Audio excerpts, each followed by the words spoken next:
Hey boys and girls, welcome back to PJT Forging and welcome to the Chopper Challenge. Now, if you saw my last video, you would have seen that I tried to do a really fancy kumai hatchet, and that went, well...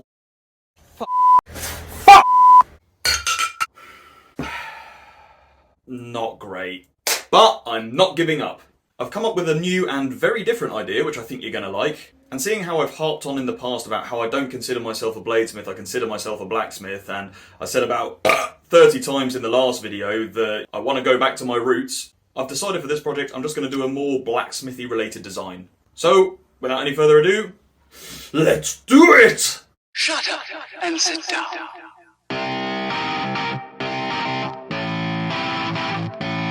God damn, I look tired. Look at these bags. Anyway, so what exactly am I going to be doing?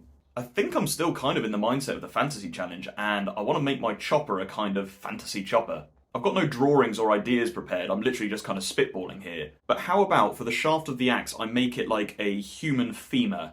A femur is your thigh bone, you moron.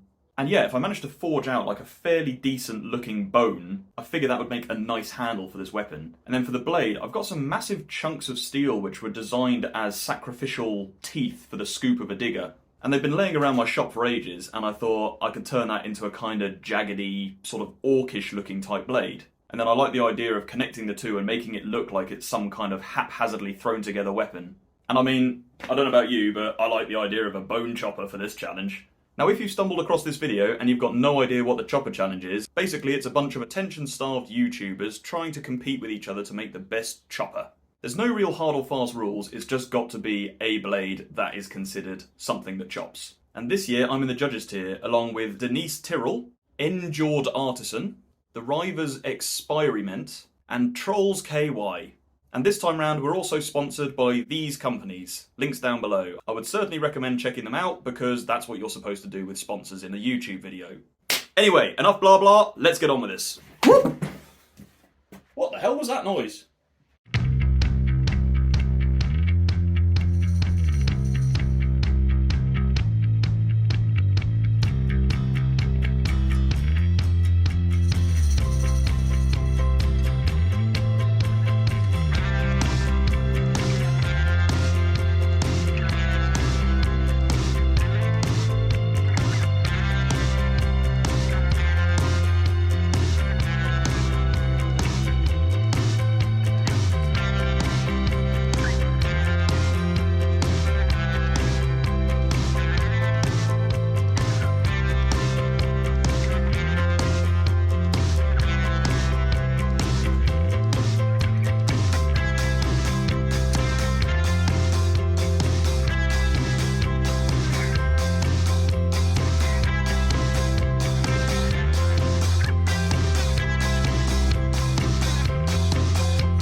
Hot.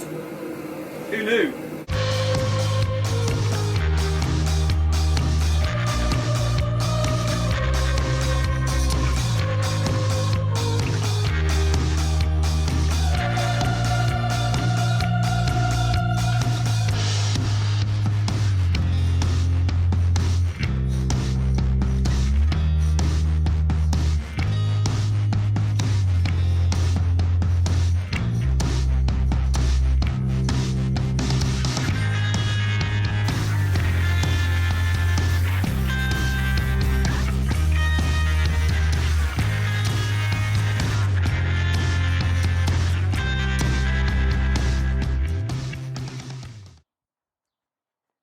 Well, looks like I've got a bone to pick with you. Sorry, that wasn't very humorous. Because it's a femur. Get it? It's a femur. Anyway, so it's time to move on to the blade. And down my t-shirt, because it's raining outside, I have got this paper template. This is kind of what we're going for. Big, meaty, nasty, chopper-looking thing. So, let me go and grab the steel, and we'll have a proper look and figure this thing out.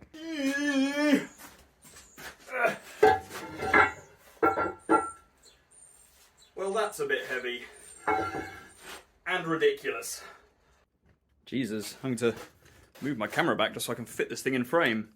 So this is what I'm going to be forging my blade out of. Like I say, this is a sacrificial tooth off a digger scoop. Over time, these things wear down and need to be replaced, but it protects the actual scoop. And I don't actually know what it's made out of, but I'm hoping it's hardenable. I might spark test this just to make sure it's high carbon. But it's crazy, just look at this flakes of rust coming off. They're enormous. That's insane. Now the easy thing to do would be just to grind this profile out, but that's going to waste quite a bit of steel. So I figure if I do something like this, cut sort of around this part, and then I can forge the elongated parts out, because there's a lot of steel here to move. So, let's do that. That's the wrong paint.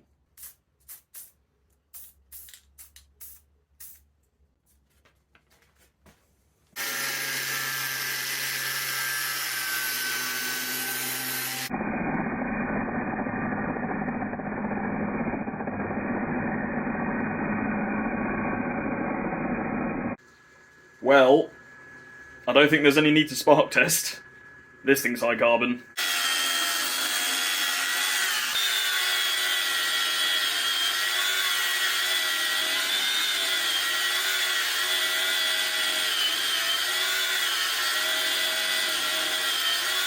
I'm no expert, but I'm pretty sure an angle grinder shouldn't do that. Let's see what happens when we try and turn it on again. Oh, it's it's all gone dark. So we very nearly got through this thing with the angle grinder. I reckon a couple of good twats with a hammer will get it off. Let's give it a go. Hey! Yeah, there was only about a millimetre holding that on. Ugh. Right, we have a blank. That is a hefty chunk of steel though.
So, after a hell of a forging session, here's what we ended up with. Obviously, it's not exactly as planned, it ended up quite a bit bigger. But as we all know, it is the size of the ship, not the motion of the ocean, so bigger is always better. I'm going to have to slightly adapt the design, because I could not get this piece to go wider, because in order to do that I had to fit this way round into the forging press, and it physically wouldn't fit between the two pillars. So, yeah, this is the best I could do, really.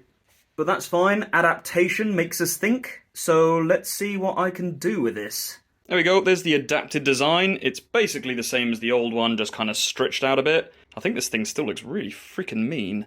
But yeah, let's take this thing over to the angle grinder and the belt grinder, and let's get this thing profiled.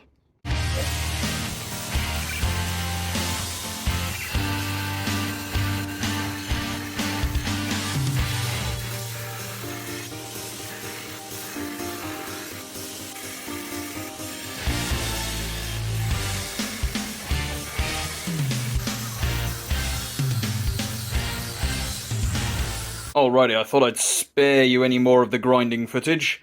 This is now where we're up to, using a combination of the belt grinder and an angle grinder. There's a lot of tricky little angles in here. But yeah, this thing is now ready for the heat treat. And I don't know how I'm going to do it, because I don't have a tank big enough, and I also don't know what kind of steel this is, and whether it's water, or oil, or air. I'm probably going to try oil. We'll give this a go.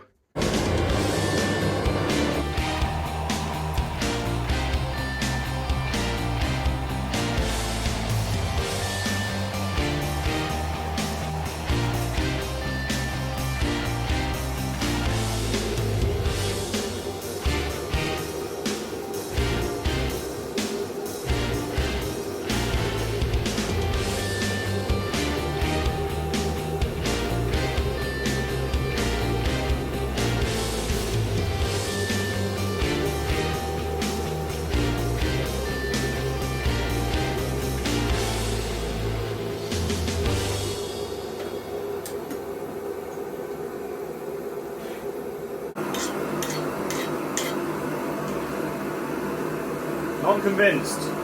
Might try water hardening it instead.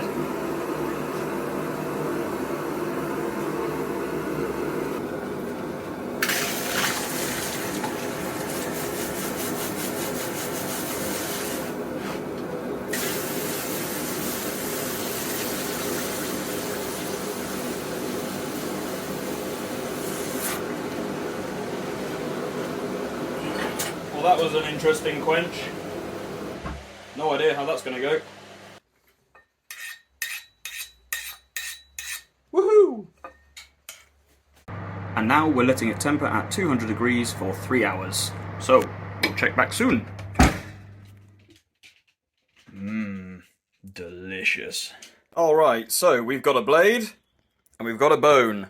The question becomes, how do we join them together? The short answer is, I'm going to weld them. But welding isn't really the look I'm going for here. Like I said earlier, I want this thing to look like it's been haphazardly thrown together.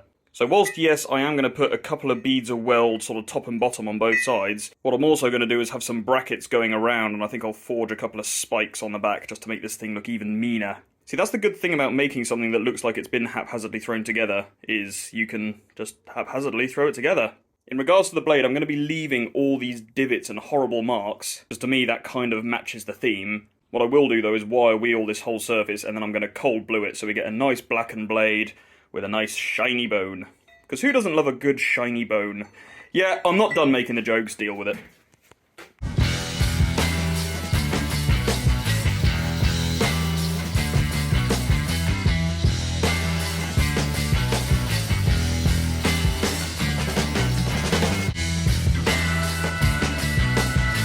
Oh god, it's heavy now.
There we go, there's all the parts finished up. Now it's just a case of riveting it all together. And I probably should have drilled the holes through the blade before I heat treated it. I literally only just thought of that. Yay me!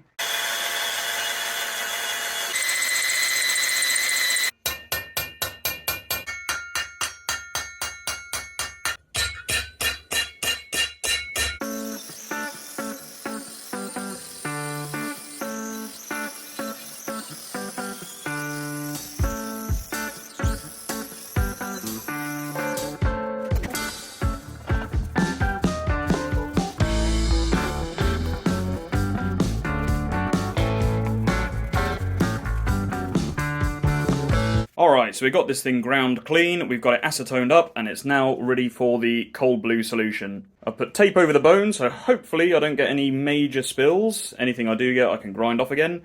So, yeah, let's just do it.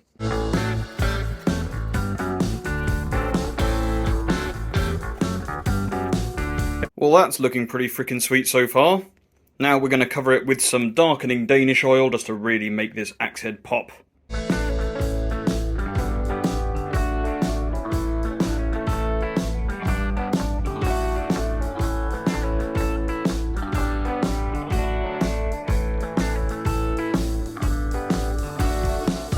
Right, I've clamped this thing up in the soft jaw and I'm now just waiting for the oil to dry. Takes anywhere from about 4 to 12 hours depending on the temperature.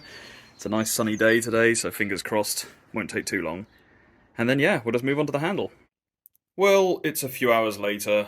In fact, it's about 11 o'clock at night, and I've decided I'm going to do the handle now because I'm impatient and I struggle to sleep when I'm thinking about weird, wacky things like this. So, I've bought this leather wrap, which I think looks kind of cool and I think will make a nice handle. And then up here, I've got some, what is effectively contact cement.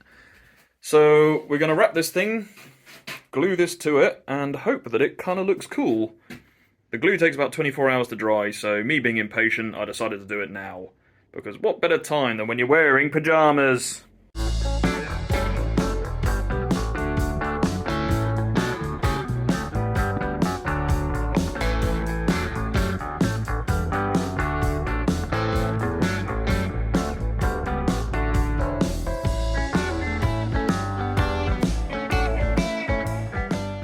Well, god damn, that came out looking sick.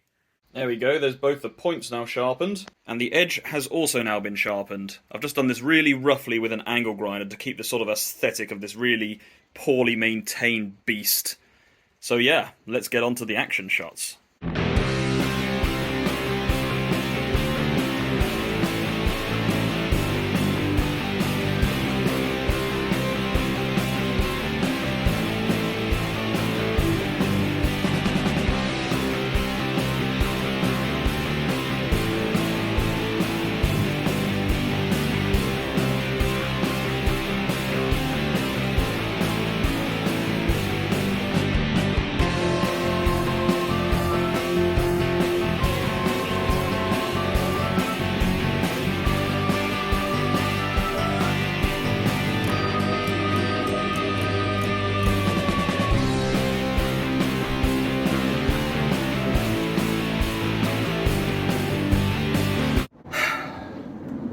What am I doing?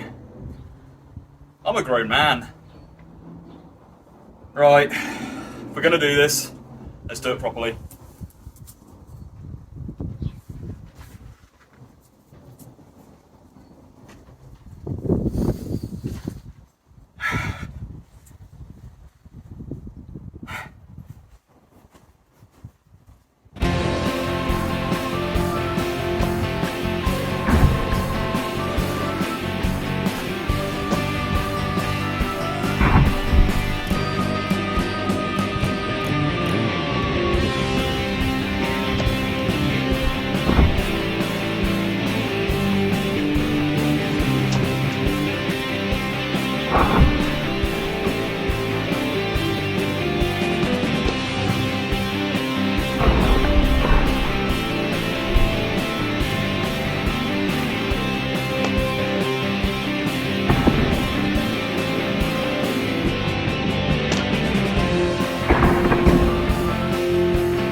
Can't see a thing.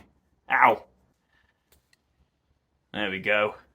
How cool did this thing come out? And annoyingly, it weirdly goes really well with the stupid outfit. And besides chopping through a washing line and losing an ear at one point, I think it kind of went pretty well. But it is a absolute chonk.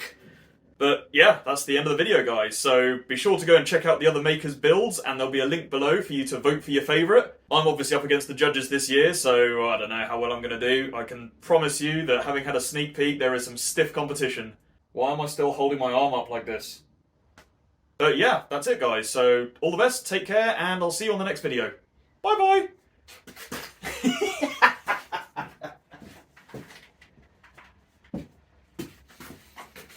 Yeah, I normally fade out, but